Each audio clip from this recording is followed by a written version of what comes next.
Error code 97 on Total Wireless typically indicates a problem with messaging, such as SMS or MMS, or device provisioning. This means your phone isn't properly communicating with Total Wireless's servers to send or receive messages or activate your service. It's often caused by provisioning mismatches during SIM activation or resets, incorrect APN settings, software conflicts, or even damaged SIM cards. Think of it as a miscommunication between your phone and the network, preventing them from understanding each other. The error often shows up as Error 97 in the Total Wireless app or device notifications.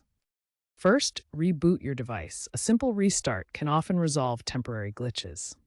Next, check your APN settings. Ensure they are correctly configured for Total Wireless with APN as Total Wireless and MMSC as /mms.totalwireless.com.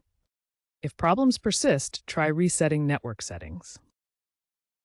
If all else fails, perform a full provisioning reset via the Total Wireless app. Be aware this may result in some data loss and require reinstalling apps.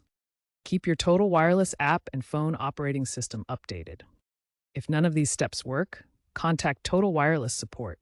You may need a SIM swap or account reset. Most cases are resolvable without hardware replacement.